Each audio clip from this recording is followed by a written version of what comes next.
Holy smokes, it worked. You're listening to the Rec.Poker podcast. Thanks, everyone, for joining us this week. I'm Jim Reid, your host. And if you don't know what Rec.Poker is, it's a free community that you can join to talk to other serious recreational players about your love of poker. We like to learn together. We like to steal each other's chips and get better by playing together and learning together. And we have a lot of fun doing it. So come on over to rec.poker and sign up for a free account today. I want to thank our sponsors, Running Aces and website AMP. They couldn't do what we do without them. And I want to thank everyone else who's involved in the wrecking crew over here. Like I said, I'm Jim Reid, Bluffsterini in the home game, but it takes a village to do what we do at Rec.Poker. And we've got a whole crew of folks that chip in every week to share some expertise, some time, and talk poker with this crew. Why don't you tell the world where they can find you?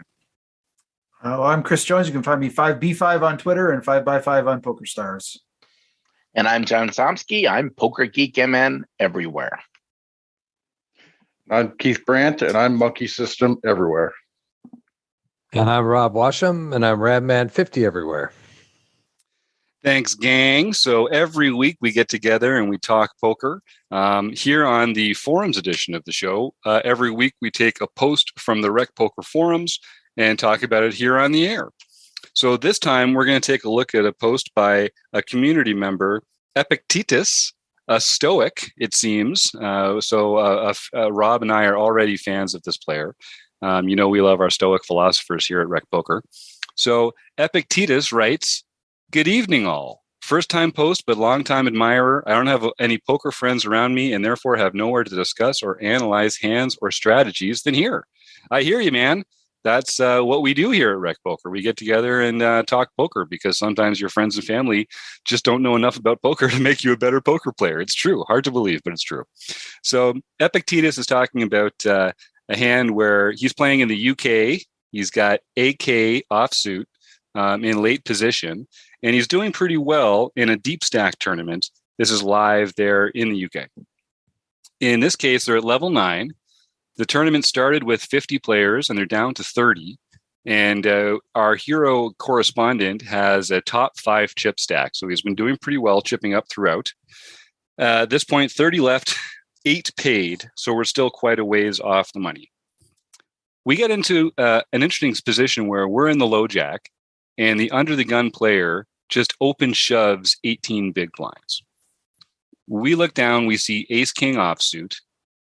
We're obviously ahead of a lot of that player's possible holdings, but we're not closing the action, and it's kind of an awkward size to re-raise with. When we're facing action like this, gang, what are you thinking about when you look down and see that ace king and you've got the 3 options on how to proceed?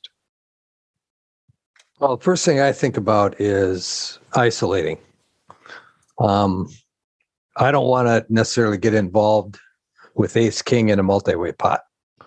I think in most cases, you're going to be at the worst case scenario. He's got aces or kings, but 99% of the time, you're going to be up against either a smaller pocket pair or some, suited connectors, some big broadways, maybe ace 9 type hand. The guy only has 29 big blinds. He might be getting a little desperate, might feel like, hey, I'm either going to double up or go home, and you never know. So the first thing I would do is look at the chip stacks of the people remaining to act behind me. And if they're all small, that where I would feel comfortable calling them off, because I think, what does he have? He's got he must have 60 big blinds, 60, 70 big blinds. He's got a ton for sure. So I would look at all the other chip stacks, and if they're all in that 20 big blind range, I would feel very comfortable just jamming over the top to isolate, not concerned if anybody calls behind. If there's a big stack behind, I think there's an opportunity to not necessarily commit all your chips with an isolation raise, where you could just isolate and just make a normal 3-bet to and you don't have to 3-bet like a normal size 3-bet against an all-in like this. You just have to raise, maybe even just a min raise over the top of what he did. That way you're telling everybody, hey, I've got a hand. I'm willing to play it against this. If you want to come in, you better luck out because I'm here. Whereas a limp doesn't say that. The limp just says, okay, let's play. I'll see a flop. So it might deter others from trying to isolate over the top of you. And again, you're not committing your entire chip stack, where a large chip stack behind you could give you some issues. So that's the way I would look at it, and that's the way I would play it. Yeah, and people talk about ace king as being that kind of hand where you're better off getting it in as the raiser than as the caller, adding some fold equity and some of that blocker value. So it's definitely valuable in that way. If we were feeling trappy in a spot like this, what kind of hands would we want to have instead? Is there some magical cutoff where this villain shoved 18 big blinds? Is it aces? Is it kings? Is it ace king suited? Is it queens? Chris, what do you think about that kind of stuff? For me, it's sort of kings plus. If there's a really it depends about the players behind me. But more standard, it's kings plus. And then if there's some really wild players behind me, I might drop that down a bit. We've been joined by Kim Kilroy. Thanks for coming in, Kim. Sorry I'm late. Driving across Florida. Right. Yeah, no kidding. Well, Thanks for joining us. And we're just talking about this hand where we're holding ace king and we get an 18 big blind shove from early position. What are you thinking about when that comes around? I saw this. I would always re-raise here as one of the big stacks on the table. And also in this level, we're nowhere near the money. Right. Nowhere near the money. We're just trying to build stacks. So I'm happy to re-raise this. And then we're nicely priced in to call off if the guy still shoves behind us. So that's how I feel about it. And I don't really like the flat, especially with ace king offsuit. Maybe ace king suited as a trap and aces and kings perhaps, but ace king offsuit I really like a re-raise. Yeah, and I think by re-raising also you might the guy that jammed over the top might be less inclined to do that had we tried our own isolation move by raising. Yeah, and I don't think we actually said what happened in because we started talking about what we would do here, but what actually happened in the hand itself was our correspondent flatted, and then the big stack I think on the button, was it on the button? I can't remember where it was, but the big stack behind who he covered, but it was the second biggest at the table, then shoved over the top. And now we've got a little bit. I don't think we have much of a decision. We probably at this point we've committed 18 big blinds. We've got a really good hand, but we're in a much more awkward position here. And we can be when we shove ourselves, we're going to fold out some hands that may take this line, or put them in some very difficult spots. So I agree. I like the raise or shove here. And I'm really I am more intrigued by doing this with some raises rather than shoves. And then I think we can occasionally find a fold against the exact right kind of opponent. If that big stack is that, just that opponent we know just is never doing this light, and we've already raised, I think those are the spots where we could maybe find a fold, but I think I don't find folds here very often. Right. The problem is with finding a fold, say we raise it to like 36 big blinds or 35 big blinds, and the stack rips it in for 65 big blinds, then they have to have, if we're going to find a fold, they can only be doing it with aces and kings. If they're doing it with queens and jacks, we just have to call off. Right, exactly. So it has to be that exact opponent that you just started like, this is nothing but aces or kings. Right. But this sounds like an opponent, from what he said in this, it sounds like an opponent that's been getting it in a few times. Yeah, what did he say here? The under the gun player was nitty, but the button player hadn't been overly active. and rips it in. So I don't think we can say that they're okay. He hadn't been particularly overly aggressive. active. Sorry. Yeah. That's good.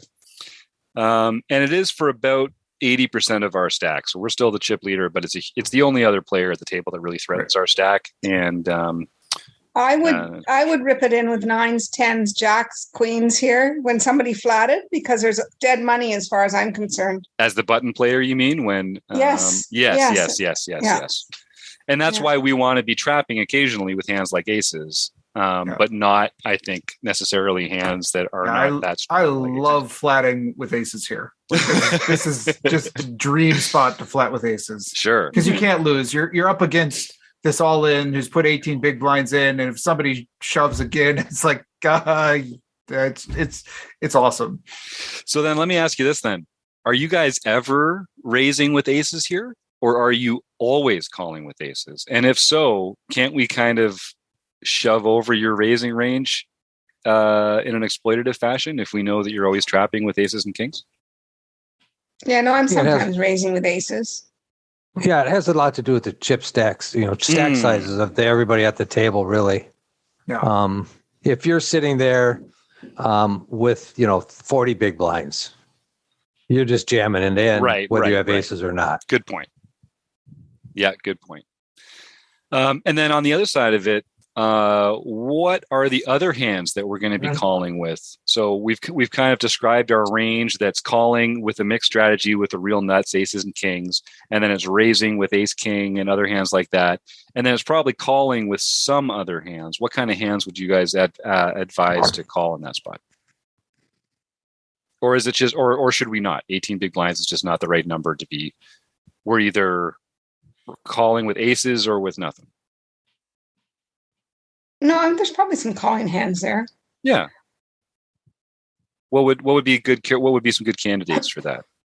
Medium pocket pairs or suited. They're probably those kinds of hands. The kinds of hands that we're actually planning to fold to an overshove. Right. So that's why we need to have aces in our range to protect ourselves. But maybe it is like the 8s and 9s of the world, which we don't mind going up if everyone folds behind us and we're up against the opener. We're probably okay. We're probably flipping or something like that. But against a shove, we're not feeling great about that kind of hand. So maybe sometimes we flat that, but those are also hands that are okay to jam. Like Kim was saying, I think that we can sometimes raise those as well. So it's probably a mix of some of those kind of those medium pocket pairs, though, the 8s, 9s, 10s that we might find a flat. Okay. And then to get at this another way, what's the best hand that we're not continuing with to this action, whether it's as a call or a range or as a raise? What's the hand that we're I think as played, I would fold ace king offsuit here. Oh, to the reshove? Yeah. Yeah, I meant, sorry, Kim. I meant to the original 18 big blind open. Okay. What's the worst hand? What's the best hand that we're going to let go? What's the bottom of our range? Ace jack? Ace jack off. Mm-hmm. I'd say pocket 7s. Yeah, 7s. Maybe 7s, pocket maybe 8s. 7 or 8s and ace jack. Yeah. Yeah. Sometimes Chris and I just agree. Yeah. Well, you guys know what you're talking about. So it's good news either way for the rest of us, whether you two agree or disagree. I like it. I know you like it when we don't. That makes for a better podcast, but. That's right.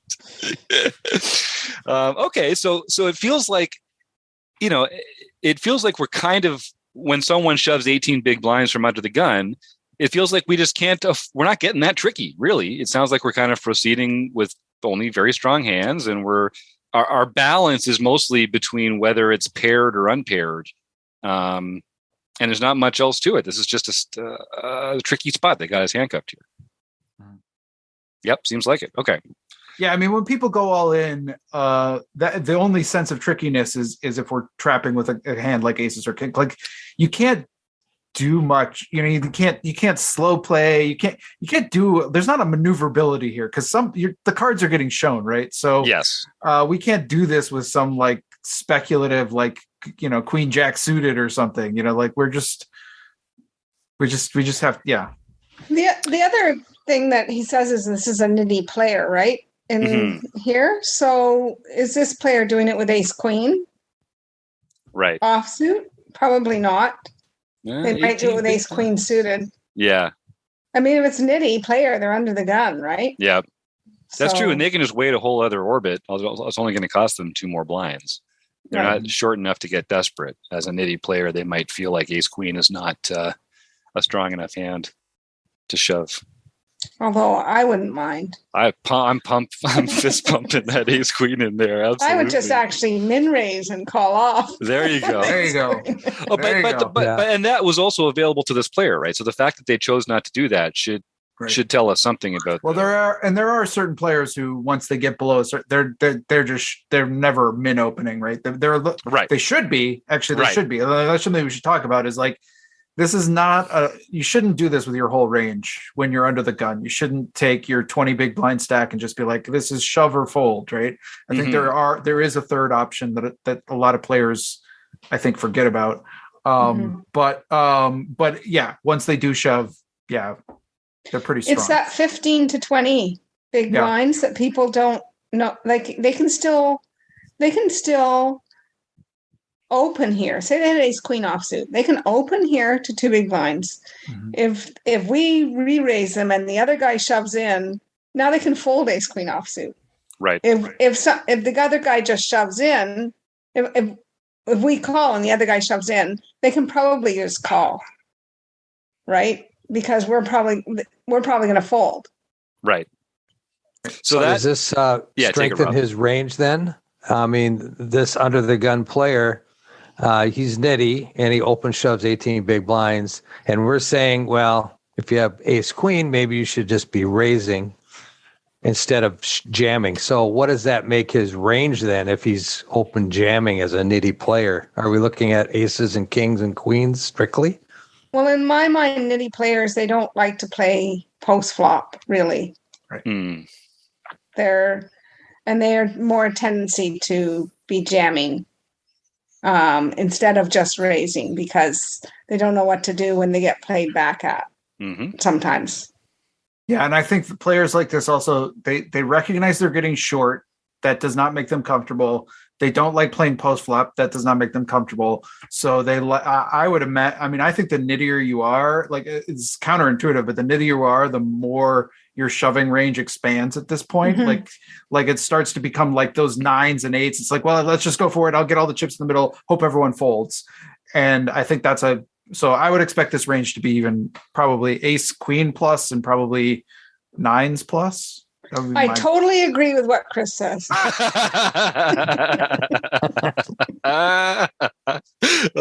guys are the best. So, all right. Well, the only other question that this post brought up in my mind was something that I struggle with all the time. So let's say there's a player to our left who is too aggressive, and they are prone to re-raise with, strong hands, but like second best hands. We are in a position here where we get to choose between, let's say that they told us that they had ace queen, or no, let's say that they told us that they had, what do we have? Ace king.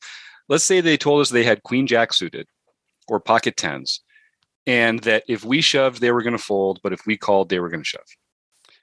If we're sitting there with ace king, sometimes I feel like, yeah, I know I don't want to go against multiple players here because this is a good hand against one player. So I want to increase my odds of winning the pot. But I also don't want to drive out the exact kind of hands that I kind of want to be going up against in a weaker part of a range that I would then fold out by raising. So obviously if you induce them to get it in, now you've got to actually go to showdown against them with sucks, and they can hit their queen or their jack and upset you. But how do you guys decide whether to kind of invite this action versus weaker ranges versus just folding out those hands that you just don't want to flip against, even if you're ahead? Maybe it's my cash game background. Maybe it's your fancy play syndrome. No, seriously, let's talk about that. Yeah. I wouldn't want to invite anybody else in with ace king. Right. I'm just saying, I just want to go heads up with ace king because the more players you invite in, the less equity realization you are going to have. Too many live cards. Mhm. You're going to be up against too many live cards if you're not already up against a pocket pair. And what if we had a different hand? Like, let's say we had pocket kings there.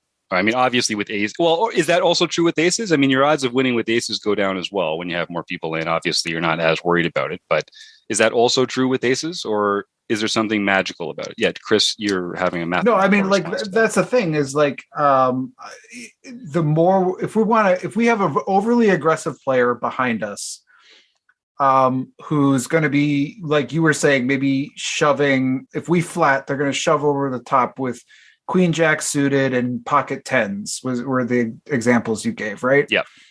I don't really want to put 3/4 of my stack in with ace king offsuit against that range. Like I'm okay. I'm going to win more than I'm going to lose, but it's not great, right? I'm going to lose 3/4 of my stack about 45, 54, maybe 50% of the time, like, right? But if I have aces, let's go. I'll take that deal all day, and I will love to double my gigantic stack and make a run at this tournament. And like, if my aces get cracked, by the queen jack suited, when that happens, that's going to happen sometimes, but it's not going to happen as often as when I have ace king. Okay, right. And that's the need to have that aggressive player behind us. Yeah. But that must exist on a spec. I know we're getting a little into the weeds here as we do, but let's say that we had pocket kings, or let's say we had ace king and the other player had king 7. Now, do we want them to overshove and sweeten our pot that we're going to win? If we do that, yeah. We're shoving 18 big blinds with the king 7. No, but I'm just saying, Matt, like, there must be this place in the middle where like the weakness of their hand is such that we actually do want them to get it in against our strong hand. And it's when you only, when you're talking about aces only, obviously that makes it a little different, but there's lots of spots where we could get people dominated in the spot, but we have to invite that. I think we have to find, that has to be like a true maniacal player who's like, there is an under the gun shove for 20 big blinds. There's a flat, which can be should be like alarm bells should be going off when somebody flats in the spot, that they at least have a decent holding. And they're going to do this with king 7 off and shove for 65 big blinds. That's a pretty rare player. Good point. And they have to go to showdown. They're going to have to show down. Yeah. Okay. Yeah. Good point. Well, all right. I can tell the cash player in me is not nearly as allergic to getting my chips in as some of these tournament masters over here. So that does make a lot of sense. All right. Well, I don't know. Did we get results from this player? I think what ended up happening was a shove and then a call.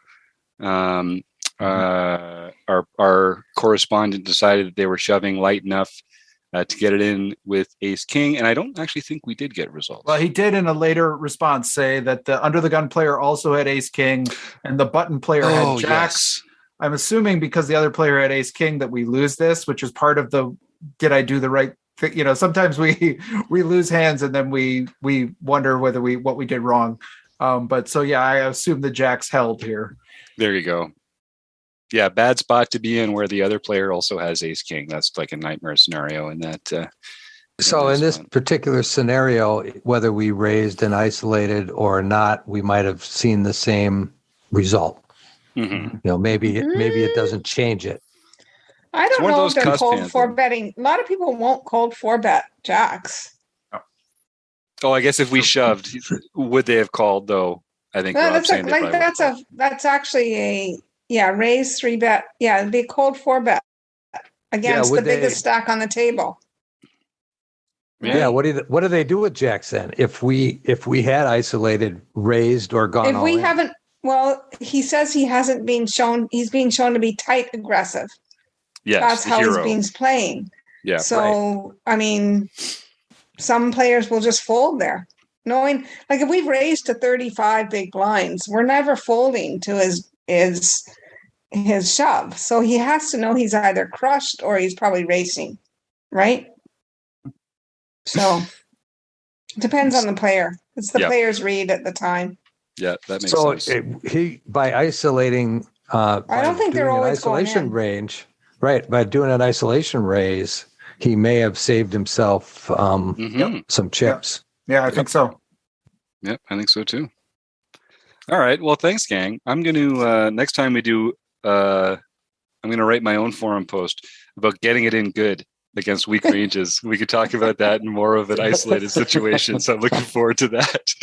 But Figure out how you do that. Yeah, that's right. And then bottle it, right? Just be me in the home game. It'll be good. That's the key. All right. Well, I want to thank Chris, Kim, John, Rob, and Keith for their excellent insight. And, of course, Website Amp and Running Aces Hotel, Racetrack, and Casino. And all of you at home, thank you so much. We'll talk again soon.